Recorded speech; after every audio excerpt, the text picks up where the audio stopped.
सभी स्टूडेंट्स का वेलकम है। आज जो है मैं क्लास 10th का chapter number 2 acid basis and salts के बारे में जो है आपको पढ़ाने जा रहा हूँ। ठीक है, एग्ज़ाम के हिसाब से ये भी चैप्टर काफ़ी इम्पोर्टेंट है और इस चैप्टर में जो है आपको काफ़ी सारी चीज़ें जो है वो नई मिलेंगी। न्यू चीज़ों को पढ़ने को आपको यहाँ पर मिलेगा। ठीक है, जिसको आपने 9th क्लास में नहीं पढ़ा होगा। वहाँ की केमिस्ट्री और यहाँ की केमिस्ट्री थोड़ी सी अलग है। देखो, जनरली हम लोग इस चैप्टर को 3 पार्ट्स में डिवाइड करके पढ़ रहे हैं, एसिड्स, बेसिस और सॉल्ट्स। मैंने समय को थोड़ा सा बचाने के लिए, ताकि वीडियो बहुत ज़्यादा लंबा ना हो जाए, इसीलिए मैंने इन चीज़ों को पहले से लिख के आप लोगों के लिए रखा हुआ है। तो यहाँ पर हम लोग जानेंगे कि एसिड्स, बेसिस और सॉल्ट्स क्या होते हैं। देखो, जनरली अगर डेली लाइफ में देखा जाए तो हम एसिड, बेस और सॉल्ट से जो है डेली जो है हम उसके संपर्क में या वो हमारे काम आता है। एसिड्स में आपको जैसे अगर समझना है कि एसिड्स क्या होते हैं, तो एसिड्स वो होते हैं जिनका स्वाद खट्टा होता है। ठीक है, एसिड्स वो होते हैं जिनका स्वाद खट्टा होता है। बेसिस वो होते हैं जिनका स्वाद कड़वा होता है। और सॉल्ट्स वो होते हैं जिन जो मतलब न्यूट्रल होते हैं। ठीक है, तो अगर कुछ एसिड्स को जैसे हम बात करें, से कुछ वीक एसिड्स की बात करते हैं, जैसे लेमन हो गया, ये एसिड हो जाएगा, इसका स्वाद खट्टा रहेगा। लेकिन हम हर एक एसिड को टेस्ट भी नहीं कर सकते। ठीक है, क्योंकि वो हजार्डस, हमारे लिए हार्मफुल हो सकता है, ना आप उसको टच कर सकते हो। दूसरा, अगर आप बात कर लो सोप, ठीक है, सर्फ, ये सब क्या होते हैं, बेसिस होते हैं। और सॉल्ट्स में मैं नॉर्मल सॉल्ट्स की बात करता हूँ, कॉमन सॉल्ट, जिसको हम डेली लाइफ में यूज करते हैं, और इसका नाम है NaCl, सोडियम क्लोराइड, जो हम डेली यूज करते हैं, कॉमन सॉल्ट। ठीक है, तो एसिड्स, बेसिस और सॉल्ट एक बहुत ही इंटरेस्टिंग चैप्टर है, जिसको आप अगर सही से पढ़ते हो तो एग्जाम में अच्छा स्कोर इससे जो है निकलता है।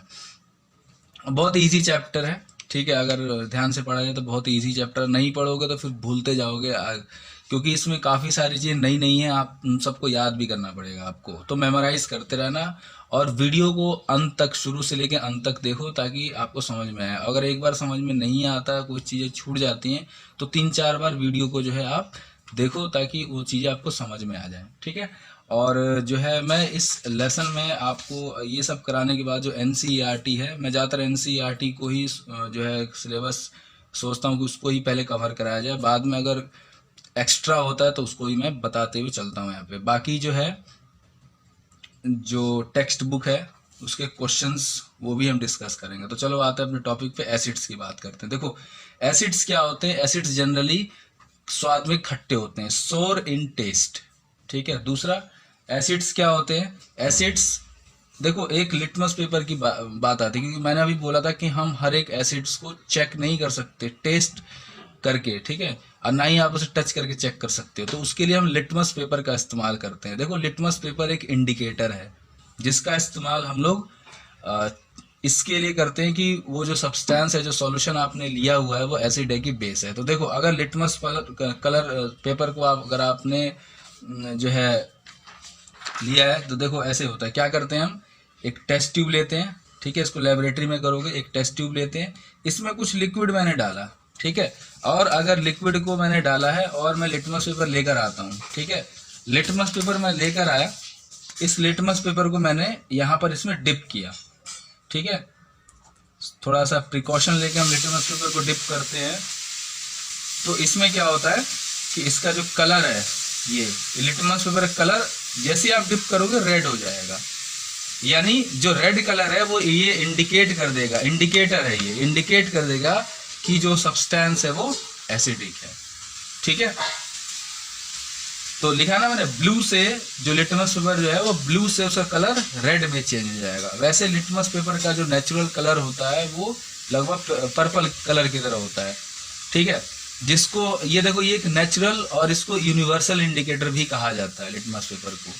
ठीक है, लिटमस पेपर को हम लोग यूनिवर्सल इंडिकेटर के नाम से भी जानते हैं। एग्जाम में पूछा जाता है 1 नंबर का।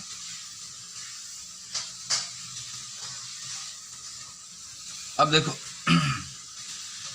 अब जो हमारे पास एसिड्स होते हैं, एसिड्स को हम लोग दो पार्ट्स में पढ़ते हैं, स्ट्रॉन्ग एसिड्स और वीक एसिड्स। ठीक है, स्ट्रॉन्ग एसिड्स जो काफ़ी देखो, अब ऐसा नहीं कि उसे तोड़ मोड़ सकते हैं, ऐसा नहीं है। स्ट्रॉन्ग का जो सेंस बनता है वो बनता है कि इसके अंदर कंसंट्रेशन कितना है हाइड्रोजन आयन का। ठीक है, ये टोटली डिपेंड करता है कंसंट्रेशन ऑफ H+ आयंस। ठीक है, ये कंसंट्रेशन जो है वो H+ आयंस पे डिपेंड करता है। अगर कंसंट्रेशन ज़्यादा होता है तो वो स्ट्रॉन्ग एसिड होगा, अगर कंसंट्रेशन H+ आयन की कम होती है तो वो वीक एसिड कहलाता है। ठीक है, तो मैंने कुछ एसिड्स के नाम जो है यहाँ पे लिखे हुए हैं। तो हाइड्रोक्लोरिक एसिड होता है, एक बहुत ही स्ट्रॉन्ग एसिड होता है। ठीक है, HCl मैंने लिखा हुआ है, आप साथ में नाम भी याद करते जाओ। सल्फ्रिक एसिड, सल्फ्रिक एसिड भी क्या होता है, एक बहुत ही स्ट्रॉन्ग एसिड होता है, इसका इस्तेमाल होगा बैटरीज वगैरह में करते हैं। हाइड्रोक्लोरिक का डाइल्यूट सॉल्यूशन लेके हम लोग जो है क्या नाम है, लोहे वगैरह को साफ करने के लिए, जंग को हटाने के लिए करते हैं। वीक एसिड्स की बात करते हैं, ये वीक एसिड्स के एग्जाम्पल हैं, सिट्रिक एसिड हो गया, ठीक है, मेथेनोइक एसिड हो गया, ऑक्सैलिक एसिड हो गया। देखो सिट्रिक एसिड, मेथेनोइक एसिड, ये सब देखो सिट्रिक एसिड आपको जो है लेमन में मिल जाएगा सिट्रिक एसिड। ठीक है, दूसरा मेथेनोइक एसिड, अगर चींटी काट ले या मधुमक्खी काट ले तो उसके डंक में जो है मेथेनोइक एसिड होता है, इससे बहुत ज़्यादा जलन होती है। ऑक्सैलिक एसिड की अगर बात करते हैं तो ये आपको टमाटो में मिल जाएगा। ठीक है, चलते हैं आगे, बेसिस की बात करते हैं। ठीक है,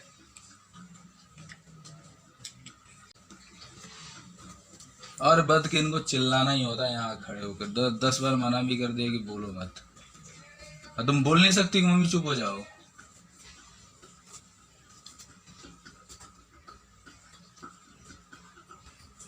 अब सुनेंगी भी नहीं।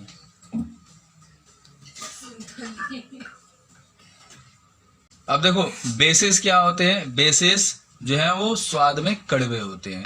ठीक है, बिटर इन टेस्ट, इसलिए मैंने यहाँ लिखा हुआ है कि bases are bitter in taste. अब देखो वहीं फिर हम हर एक बेस को हाथ से टच करके और टेस्ट करके नहीं पहचान सकते या नहीं चेक कर सकते।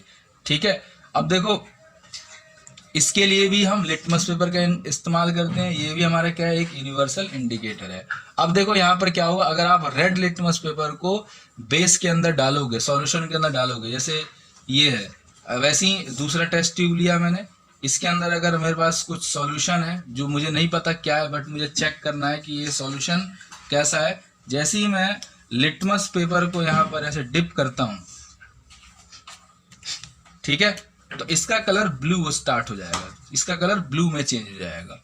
ठीक है, तो लिटमस पेपर से हम पहचान कर सकते हैं कि जो सॉल्यूशन है हमें दिया गया है वो बेस है कि नहीं। आप चेक भी कर सकते हो, अगर लिटमस पेपर आपके पास है तो आप साबुन के ऊपर अगर लिटमस पेपर रखते हो तो उसका कलर ब्लू में चेंज होना स्टार्ट हो जाएगा, और लेमन जूस पे करोगे तो लाल कलर, हल्का सा गुलाबी कलर आना स्टार्ट हो जाएगा उसमें। अब देखो बात करते हैं, इसमें भी स्ट्रॉन्ग बेस और वीक बेस आते हैं। तो देखो स्ट्रॉन्ग बेसिस का, जैसे हमारे पास एसिड था, एसिड कंसंट्रेशन का मतलब होता है कि मात्रा, उसकी मात्रा कितनी ज़्यादा होती है, वो कंसंट्रेशन इंग्लिश वर्ड है। अब देखो बेसिस में मेनली हाइड्रो ऑक्साइड, इसको OH- आयन बोलते हैं। हाइड्रो ऑक्साइड आयन की मात्रा जहां पर ज्यादा होगी वो स्ट्रॉन्ग बेस होगा, जहां पर कम होगा वो वीक बेस होगा। हाइड्रोक्साइड आयन की मात्रा या कंसंट्रेशन जहां पर ज़्यादा होगा वो स्ट्रॉन्ग बेस होगा, जहां पर कम होगा वो वीक बेस कहलाता है। मैंने कुछ बेसिस के नाम लिख रखे हैं, जैसे KOH का मतलब होता है पोटेशियम हाइड्रोक्साइड। मैं यहाँ नाम भी लिख देता हूँ, और नाम बहुत ज़रूरी है इस चैप्टर में और आने वाले चैप्टर्स में भी। पोटेशियम हाइड्रोक्साइड, इसको बोलते हैं सोडियम हाइड्रोक्साइड।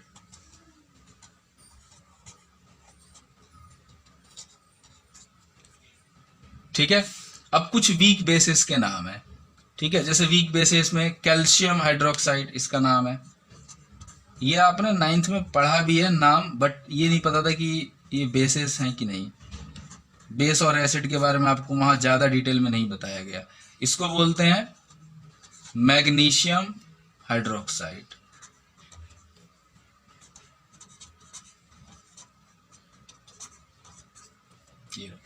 मैग्नीशियम हाइड्रोक्साइड कहलाता है ये। उसके बाद जो बेसेस होते हैं वो सोपी इन टच होते हैं, यानी साबुन जैसे आप टच करते हो तो हाथ में फिसलता है, तो उसको बोलते हैं सोपी इन टच। ठीक है, तो आप इसको वीडियो को पॉज करके आप लिख सकते हो इसको। अदरवाइज मैं नोट्स के लिए एक लिंक दे दूंगा, आप उस लिंक पे क्लिक करके जो है नोट्स को डाउनलोड, ये हैंड रिटन नोट्स हैं मेरे, हैंड रिटन नोट्स जो है आप लिंक पे डाउनलोड कर क्लिक कर लेना और वहाँ से आपको नोट्स मिलते जाएंगे। मैंने अब काफ़ी जो है अपने चैनल पे काम भी किया है, क्योंकि मैं एज अ टीचर वर्क करता हूँ तो मेरे को इतना समय नहीं हो पाता, बट मैं कोशिश करता हूँ कि मैं अच्छे से अच्छा वीडियो आप लोगों के लिए बना सकूँ। और थोड़ी वीडियो की लेंथ भी मैंने बढ़ा दी है, क्योंकि मैं पहले शॉर्ट टॉपिक्स पे वीडियो बनाता था, लेकिन मैं अब पूरे चैप्टर पे वीडियो बनाने की कोशिश कर रहा हूँ ताकि आपको समझ में आए। लेकिन जो भी मैंने वीडियो बनाई है वो काफ़ी अच्छा रेस्पॉन्स आया, इसलिए जो है मैं आगे कंटिन्यू कर रहा हूँ। अब देखो, बात करते हैं हम लोग इंडिकेटर्स की। ठीक है, इंडिकेटर्स का मतलब ये होता है सूचक, हिंदी में इसको बोलते हैं सूचक। हिंदी और इंग्लिश मीडियम के अगर बच्चे हैं तो मैं दोनों को बता रहा हूँ। इंडिकेटर्स का मतलब होता है सूचक, यानी वो सब्सटेंस या वो ऐसा पदार्थ जिसका हम इस्तेमाल करके पता कर सकें कि जो सॉल्यूशन हमें दिया गया है, जो सब्सटेंस हमें दिया गया है, वो एसिड है कि बेस है। जैसे लिटमस पेपर एक इंडिकेटर है, ठीक है, एक सूचक है जो हमें बताता है कि जो सब्सटेंस है वो एसिड है कि बेस है। तो इंडिकेटर्स का मैंने डेफिनेशन भी यहाँ पर लिखा हुआ है, चाहो तो आप इस डेफिनेशन को वीडियो पॉज करके डेफिनेशन लिख लो। अब देखो, इंडिकेटर्स को हमने 3 कैटेगरीज में बांटा हुआ है। एक है नेचुरल इंडिकेटर्स। नेचुरल इंडिकेटर्स वो होते हैं जो हमें नेचर से मिलता है। आर्टिफिशियल वो जो हमने खुद बनाया है चेक करने के लिए। और ऑल्फैक्टरी जिसमें हम सब्सटेंसेस के स्मेल को चेक करके पता करते हैं। अब देखो, नेचुरल इंडिकेटर में लिटमस पेपर क्या है, एक नेचुरल इंडिकेटर है और इसको लाइकेन नाम के पौधे से निकाला जाता है।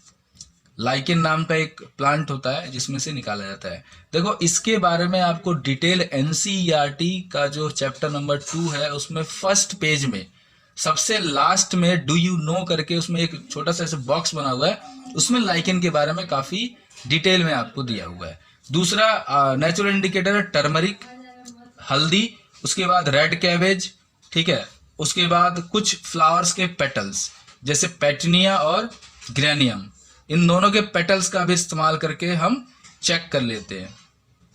ठीक है, देखो टर्मरिक का हल्दी का एग्जांपल मैं दे सकता हूँ। कभी कभी खाना खाते समय हमारे जो है कपड़ों पे सब्जी वगैरह गिर जाती है, तो उसमें जो हल्दी होता है वो हमारे कपड़ों को लगभग येलो कलर का बना देता है। अगर आप उसको साफ करते हो तो साबुन लगाओगे, जैसे साबुन को उसके ऊपर अप्लाई करोगे वो पिंकिश कलर का होना स्टार्ट हो जाएगा। इसका मतलब क्या है कि वो एक इंडिकेटर है हल्दी, वो बता देगा कि जो सब्सटेंस आप इस पे अप्लाई कर रहे हो वो क्या है, बेस है।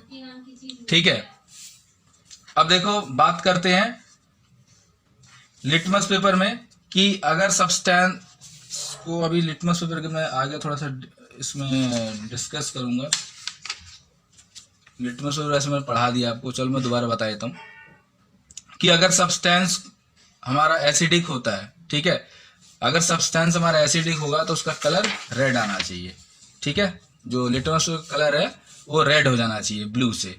जैसे ही आप डालोगे, मैंने बात आपको बता दिया, अगर बेसिक सब्सटेंस होगा तो रेड से ब्लू हो जाएगा, अगर एसिडिक होगा तो ब्लू से रेड हो जाएगा।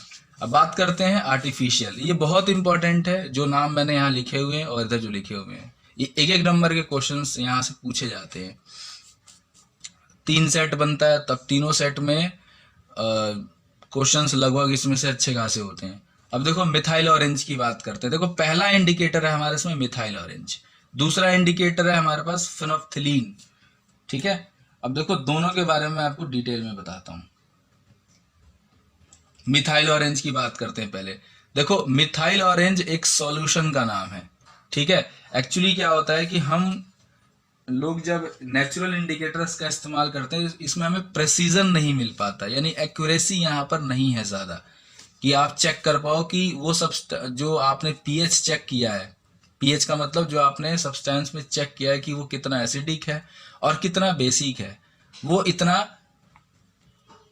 प्रिसाइज नहीं हो पाएगा, ठीक है। जिसके लिए हम लोग आर्टिफिशियल इंडिकेटर्स का इस्तेमाल करते हैं ताकि हमें प्रेसिजन मिल पाए। ज़्यादातर इनका इस्तेमाल हम लोग लेबोरेटरी में करते हैं, ठीक है। देखो होता क्या है इसमें कि जो मिथाइल ऑरेंज है, मिथाइल ऑरेंज एक सॉल्यूशन है।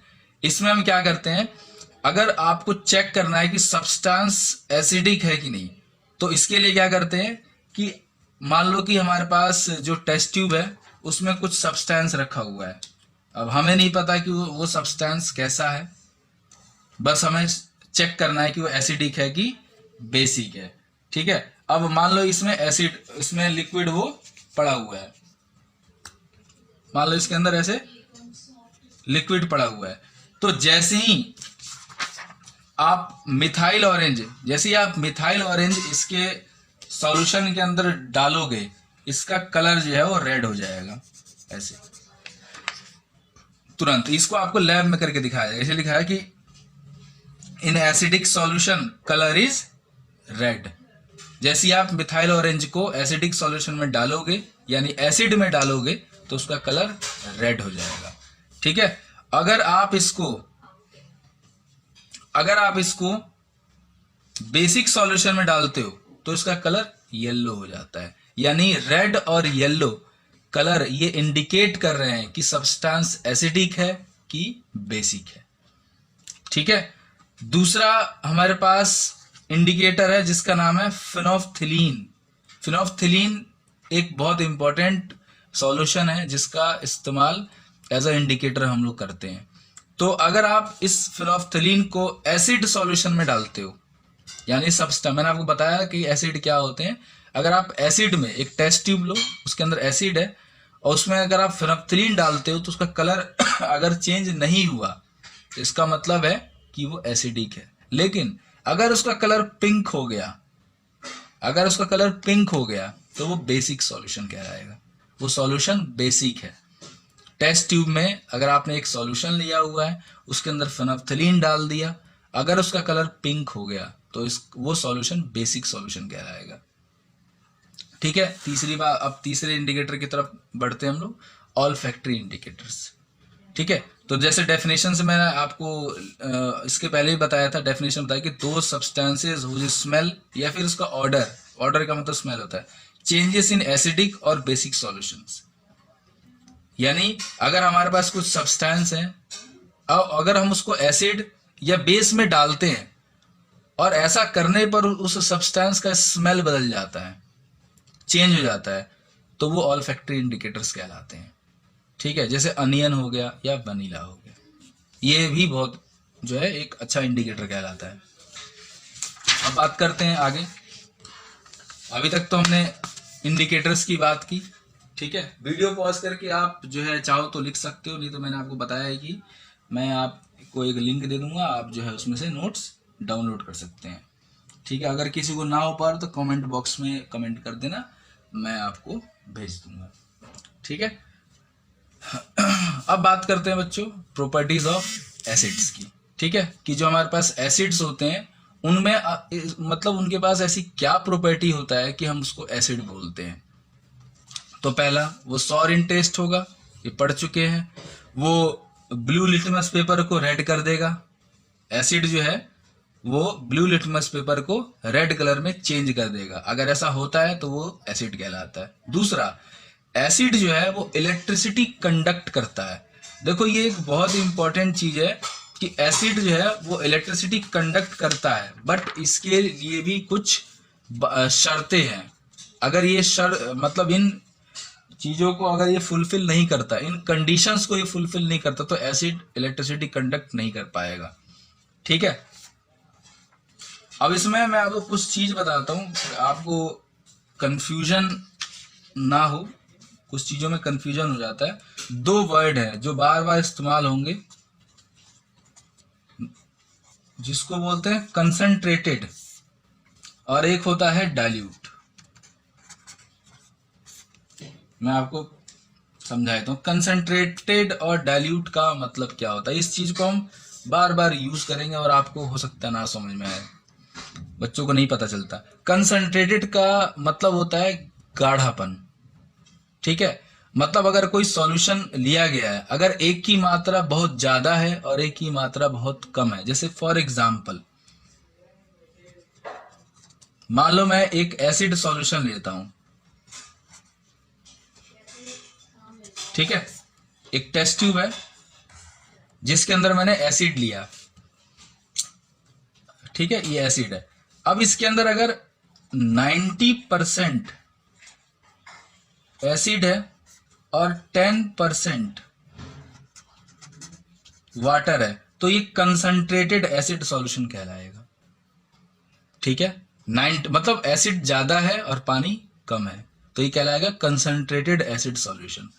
अगर डाइल्यूट एसिड सॉल्यूशन की बात करते हैं तो यहां पर इसका उल्टा हो जाएगा। यहां पर क्या होगा, 90% वाटर होगा और 10% एसिड हो जाएगा, तो ये डाइल्यूट हो गया, यानी पतला कर दिया इसे, एसिड सॉल्यूशन को पतला कर दिया हमने, ठीक है। तो ये शब्द आएगा बार बार, इसीलिए जो है मैं आपको यहाँ पे बता दे रहा हूं। अब देखो ये प्रॉपर्टी थी कंडक्टिविटी की, अब बात करते हैं आगे हम इसमें एक डायग्राम से कि जो एसिड सॉल्यूशन है ये कंडक्टिविटी करते क्यों है। देखो एसिड इतना हाई एसिडिक क्यों होता है, ठीक है। तो जो उसकी एसिडिटी है, मैंने उसके लिए भी आपको बताया था कि उसकी एसिडिटी उसके कंसंट्रेशन ऑफ हाइड्रोजन आयन पे निर्भर करता है। यानी हाइड्रोजन अगर ज्यादा होगा, उसके अंदर हाइड्रोजन का आयन ज्यादा होगा, सॉरी, तो उसमें उस केस में उस सॉल्यूशन को हम मोर एसिडिक बोलेंगे या स्ट्रॉन्ग एसिड बोलेंगे, ठीक है। तो कहीं पर भी इलेक्ट्रिसिटी, इस चीज को इलेक्ट्रिसिटी चैप्टर में आपको और डिटेल में बता दूंगा, कहीं पर भी अगर इलेक्ट्रिसिटी की कंडक्टिविटी हो रही है तो हमेशा याद रखना उसके अंदर कहीं ना कहीं आयंस होंगे, उस आयंस की वजह से उसके अंदर इलेक्ट्रिसिटी फ्लो कर रही है। एग्जाम्पल में मैं आपको देखो यहाँ पे मैंने एक डायग्राम बना रखा है, जैसे मेरे पास ये एक बीकर है और इसके अंदर मैंने डाइल्यूट सॉल्यूशन लिया हुआ। डाइल्यूट सॉल्यूशन में मैंने आपको बता रखा है कि 90% पानी है, 10% एसिड है, ठीक है। अब इस डाइल्यूट सॉल्यूशन में है क्या कि एसिड है और एसिड में मैंने पानी मिला रखा है, इसकी वजह से यहां पर H+ आयंस की कंसंट्रेशन जो है वो धीरे धीरे यहां पर, मतलब ये है कि जो H+ आयन कंसंट्रेशन तो कम है, लेकिन ये H+ आयन फ्री है पानी की वजह से, जो हमने पानी इसमें डाला हुआ है उसकी वजह से ये H+ आयन जो है वो फ्री है और ये कंडक्टिविटी कर रहे हैं। हमेशा याद रखना प्योर वाटर कभी भी इलेक्ट्रिसिटी कंडक्ट नहीं करेगा और ना ही प्योर एसिड कभी इलेक्ट्रिसिटी कंडक्ट करता है, दोनों ही प्योर फॉर्म में इलेक्ट्रिसिटी कंडक्ट नहीं करते। इस बात को दिमाग में बिठा लो, ना प्योर वाटर एसिड कंडक्ट कर सकता है, सॉरी, ना प्योर वाटर इलेक्ट्रिसिटी कंडक्ट कर सकता है और ना ही प्योर एसिड इलेक्ट्रिसिटी कंडक्ट कर सकता है। दोनों क्यों, क्योंकि उनके आयंस फ्री नहीं होते। मैंने देखो लिखा भी है एसिड्स हैव H+ आयंस। तो देखो डाइल्यूशन भी मैंने यहाँ पर करके दिखाया हुआ है। अब ये जब हम किसी एसिड को पतला करते हैं यानी डाइल्यूशन करते हैं तो इसका भी एक मेथड होता है, ये भी आपको बुक में NCERT में दिया हुआ है कि जब भी हम किसी एसिड को डाइल्यूट करते हैं तो इसके लिए एक प्रोसेस होता है कि आप एक बीकर लीजिए, ठीक है, इसमें क्या करो, आप पानी डाल दो, बीकर को थोड़ा सा पानी डाल दो इसमें, और ये एक जो है एक डंडा ले लो, लकड़ी का ले लो या फिर लोहे का, तो मेटल का तो मत लेना, ग्लास का लेना, ग्लास का या लकड़ी का, क्योंकि मेटल के साथ एसिड रिएक्ट करेगा और हाइड्रोजन गैस प्रोड्यूस करना स्टार्ट कर देगा। तो आप क्या करो, लकड़ी का या फिर ग्लास का, कोशिश हम करते हैं कि ग्लास का ही हो सारा चीज। तो ग्लास, ये कंटेनर आप उसका स्टील का है, किसी मतलब मेटल का मत लेना, मेटल के अलावा प्लास्टिक का हो, लकड़ी का हो, आप उस ग्लास का हो, प्लास्टिक और ग्लास का ही ज्यादातर हम लेते हैं। तो आप इसमें क्या करो, धीरे धीरे करके एसिड डालो और इसे मिलाओ। इसे अगर आप लैब में करोगे या वैसे भी नॉर्मल करोगे, थोड़ा प्रिकॉशन रखना ताकि हाथ ना जल जाए। तो ये क्या होगा, ये जो एसिड है ना, ये डाइल्यूट हो जाएगा, पतला हो जाएगा। ये कंसंट्रेटेड एसिड है, इसमें आप डाल रहे हो और धीरे धीरे पानी मिलाओगे। तो आप अगर बाहर से इस बर्तन को टच करोगे तो बर्तन गर्म हो जाएगा, क्योंकि उसके अंदर आप एसिड मिला रहे हो और हाइड्रोजन धीरे धीरे फ्री हो रहा है उसमें से। ठीक है, अब आगे चलते हैं। अब एक अगले टॉपिक की तरफ आ जाते हैं हम लोग। नेक्स्ट टॉपिक है हमारा कि मेटल का कार्बोनेट, ध्यान से सुनना, मेटल के कार्बोनेट और मेटल के हाइड्रोजन कार्बोनेट्स एसिड के साथ कैसे रिएक्ट करते हैं। दोबारा सुन लो, मेटल के कार्बोनेट और मेटल के हाइड्रोजन कार्बोनेट एसिड के साथ कैसे रिएक्ट करते हैं, ये हमारा क्वेश्चन है, ये टॉपिक भी है, बहुत ही इंपॉर्टेंट और बहुत ही इजी टॉपिक है। देखो, मैं क्या करता हूं, एक मेटल का कार्बोनेट लेता हूं। मेटल के कार्बोनेट का नाम है सोडियम कार्बोनेट, Na2CO3 को बोलते हैं। देखो, जहां पर SAQ ये सब लगा था, मैंने पहले भी आपको बताया था, S का मतलब ये सॉलिड है, सोडियम कार्बोनेट है। मैंने इसको हाइड्रोक्लोरिक एसिड में डाला, जैसे ही ये दोनों आपस में रिएक्ट करेंगे, सोडियम का क्लोराइड बनेगा, वाटर और कार्बन डाइऑक्साइड गैस आएगा। यानी जब मेटल के कार्बोनेट में हम एसिड को डालते हैं, क्वेश्चन वही है कि मेटल कार्बोनेट एसिड के साथ रिएक्ट करके कैसे, मतलब कैसे रिएक्ट करते हैं और क्या बनाते हैं। तो जब भी हम इन दोनों को मिलाएंगे, देखो मैंने यहाँ पर एक टेस्ट ट्यूब लिया हुआ है, इसमें डाइल्यूट एसिड लिया हुआ है और इसमें मेटल का कार्बोनेट है, जो बॉक्स बॉक्स सा बना रखा है, ये मेटल के कार्बोनेट है। ये मेटल के कार्बोनेट्स यहाँ डाले हैं। देखो यहाँ सोडियम क्लोराइड, पानी और कार्बन डाइऑक्साइड गैस, ये ठीक है। दूसरा, sodium hydrogen carbonate. Sodium hydrogen carbonate, देखो पहले तो मेटल के कार्बोनेट से यहां रिएक्शन करवाया, तो नमक, पानी और कार्बन डाइऑक्साइड गैस, नमक, पानी, कार्बन डाइऑक्साइड गैस। अब मेटल हाइड्रोजन कार्बोनेट्स अगर एसिड के साथ रिएक्शन करते हैं, मतलब मेटल अभी कार्बोनेट है, इसमें हाइड्रोजन कहीं नहीं है, लेकिन यहां पर hydrogen, sodium hydrogen carbonate, sodium metal है, ये हाइड्रोजन और ये कार्बोनेट, इसको हम एसिड के साथ रिएक्ट करवाते हैं, तो नमक, पानी और कार्बन डाइऑक्साइड। यानी जब हम किसी मेटल कार्बोनेट को या मेटल हाइड्रोजन कार्बोनेट को एसिड के साथ रिएक्ट करवाते हैं, तो हमें क्या मिलेगा, सॉल्ट, वाटर और कार्बन डाइऑक्साइड गैस। ये आंसर है इसका। ठीक है, अब हम इसमें कुछ चीजों को चेक करते हैं। ठीक है, जैसे मान लो हमारे पास कि on passing the carbon dioxide gas, जैसे हमें क्या करना है, मान लो कि अब उसमें से कोई गैस निकल रही है, तो गैस अपना नाम लेते हुए थोड़ी ना बाहर आएगी टेस्ट ट्यूब से कि मैं कार्बन डाइऑक्साइड हूं और बाहर जो है मैं निकल रहा हूं। तो जो कार्बन डाइऑक्साइड गैस यहाँ से इसमें इस सॉल्यूशन के अंदर जो प्रोड्यूस हुआ है, सॉल्ट तो रह जाएगा यहीं पर, एक्वस है, इसमें मिला रह जाएगा, पानी तो है ही, कार्बन डाइऑक्साइड गैस तो बाहर निकलेगा। अब इस गैस को चेक करने के लिए, कार्बन डाइऑक्साइड है कि नहीं, ये चेक करने के लिए हम लोग क्या करते हैं, कैल्शियम हाइड्रोक्साइड का सॉल्यूशन लेते हैं। ये दूसरा टेस्ट ट्यूब है, यहां पर मैंने क्या किया, कैल्शियम हाइड्रोक्साइड का सॉल्यूशन भरा हुआ है यहां पे। ठीक है, अब ये गैस इस सॉल्यूशन के अंदर डालना है। जैसे ही ये कार्बन डाइऑक्साइड गैस इस सॉल्यूशन के अंदर आएगा, ये कैल्शियम कार्बोनेट ये पत्थर की तरह होने लगेगा, पत्थर बन जाएगा, ये मतलब चूना। यानी यही लिखे मैंने कि on passing the CO2 gas evolved through lime water. अगर कार्बन डाइऑक्साइड गैस को हम लाइम वाटर, देखो कैल्शियम हाइड्रोक्साइड को लाइम वाटर भी कहा जाता है, याद रखना, जैसे ही पास करते हैं, रिएक्ट करवाया, क्या बना, सॉल्ट, कार्बन डाइऑक्साइड गैस और वाटर। समझे?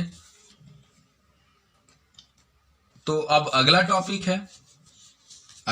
है कि अगर कोई एसिड और बेस आपस में रिएक्ट कर जाए।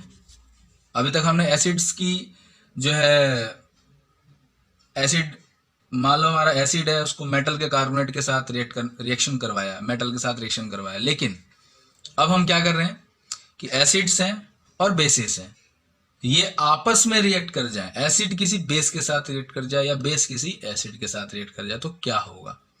तो सॉल्ट और वाटर बनता है। जब कोई एसिड किसी बेस के साथ रिएक्ट करता है तो सॉल्ट और वाटर बनता है। देखो, हाइड्रोजन क्लोराइड, ये हाइड्रोक्लोरिक एसिड बहुत स्ट्रॉन्ग एसिड है, सोडियम हाइड्रोक्साइड बहुत स्ट्रॉन्ग बेस है।